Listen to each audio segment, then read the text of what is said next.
David Seven, a.k.a. Diz, and this is The Force Always. Okay, so welcome to the show. Let's get on with the Star Wars news for this time around. We've had the Bad Batch. I got a Bad Batch review later on the show in the review section. That's the episode 2 called Cut and Run. So stick around for that one in the review section later on. The Bad Batch, which is Star Wars.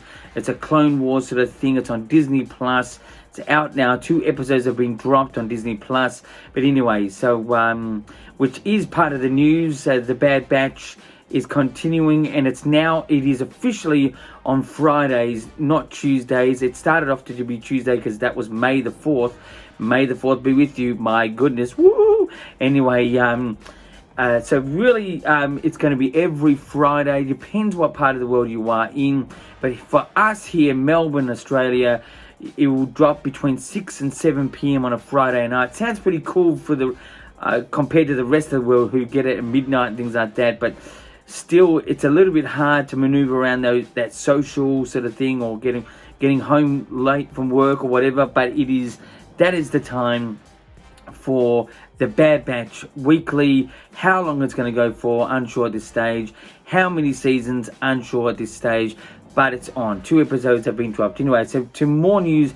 Ewan McGregor, who played ObiWan Kenobi, not the original ObiWan Kenobi, but you could say the original Obi-Wan Kenobi in some people's minds, but he was the one who played Obi-Wan Kenobi in The Phantom Menace, Attack of the Clones, Revenge of the Sith, and he is coming back for a series, the Obi-Wan Kenobi TV series, live action series for Disney Plus, which should be out, I think, next year.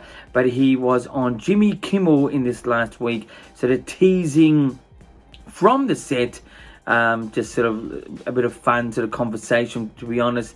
But Jimmy Kimmel was asking things like, how big is Darth Vader's dressing room, and he did reply. So we sort of got a bit of insight there. Darth Vader could be appearing in ObiWan Kenobi series. Woo! Bit of a possible exclusive by Jimmy Kimmel, I don't know. But anyway, he's appeared on there having a bit of fun.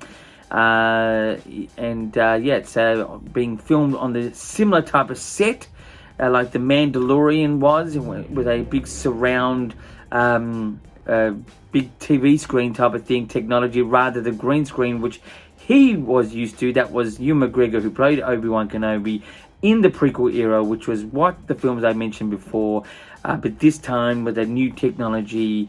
It's fantastic. If you want to see a bit more about this technology, go and check out season 1, behind the scenes of The Mandalorian. You'll sort of see it in one of the episodes. It's amazing. It's very realistic. It's great for the actors. It's great technology, and it will be utilized in many types of things in the future, I'm sure. Anyway, so that's pretty much the news for this time around. Let's get into the views. Views this time around it's always a story idea on my behalf about something with Star Wars, whether it's a song, whether it's a trailer, whether it's a book, whether it's a movie, episodic, or in between, whatever you want to say. But this time, because we're sort of talking a bit about Obi-Wan Kenobi, what I would like to see happen in Obi-Wan Kenobi is the story idea is really having a parallel sort of story being told. What I mean by that is, with Darth Vader, obviously, the character, and Obi-Wan Kenobi sort of living the separate lives in a, obviously very terroristic, sort of evil, negative way, which is Darth Vader, and quite the opposite with Obi-Wan Kenobi, but more sort of resorted to the sort of being a hermit type of sort of feel. I'd like to see 2 stories being said, and sort of them traveling together, sort of, on a journey in 2 separate ways. That's what I would like to see happen with Obi-Wan Kenobi series. I've got to say, I'm not massively looking forward to the Obi-Wan Kenobi. I'm sure when I see a trailer or a poster or something like this, I'll change my mind. I mean, I'm sure it's going to be good, but I'm just not one to go, wow, this is the character that I would like to see most be told I know it's a bit obvious, but I would prefer to see Darth Vader's, death-defying story between Revenge of the Sith and New Hope. But anyway, that's another episode. But yeah, so I'd like to sort of see a parallel type stories being told of the good side, the bad side, and sort of some sort of journey through the season or seasons, what they may have, of the ObiWan Kenobi on Disney Plus, and I think that's coming out next year. That's my story idea for this time around. Let's get into reviews. Reviews this time around is going to be of The Bad Batch, Episode 2, called Cut and Run. Straight off the bat, 6.5 out of 10. It was good. It was just a bit subtle. It was a little bit sort of a bit kid-like this time, but the visuals are amazing. It's still a good episode. It did give a bit of insight, character insight to Hunter and the New Zealand speaking person. I mean, some of you out there may think it's Australian. It's pretty close, but it's a New Zealand character. I've forgotten her name. Amiga, and I sort of the interaction and the character development of those two was probably what progressed the most in this episode. It was an okay episode. It was not the greatest. It was just good to see. Visually, it's still stunning. Musically, it's stunning. I think it's great. They're on a good track. They're just gonna, really give more of a juicy sort of storyline, I think, at the moment. Anyway, so 6.5 out of 10. That's my review for The Bad Batch, Cut and Run on Disney Plus right now. And the next episode should be coming out in the next couple of days, being a Friday. Again, that's in this neck of the woods. Friday evening at 6 to 7 p.m. It sort of drops about that time in Melbourne, Australia. Anyway, let's now get into interviews. Interviews is 2Q, 2 questions where I ask myself, for you guys out there. First question is sort of going back to the ObiWan Kenobi thing. It's, do I want to see Darth Vader appear in this ObiWan Kenobi series on Disney Plus? And it can only be divided. I mean, as a Star Wars fan, Darth Vader is, the pinnacle, the icon.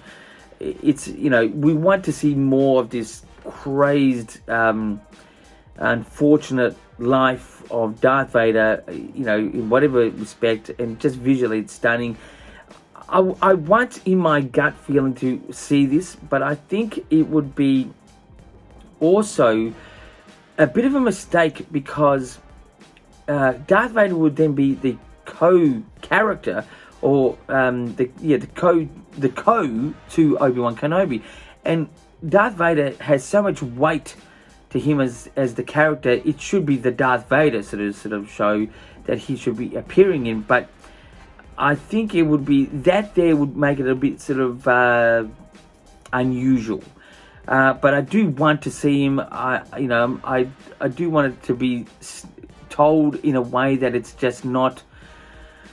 It doesn't become too much about Darth Vader. That's the only thing I'm feeling. So I do want it to happen.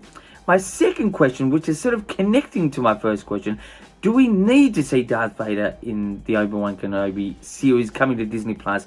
And I'll say yes, we do, because it's in the same time period.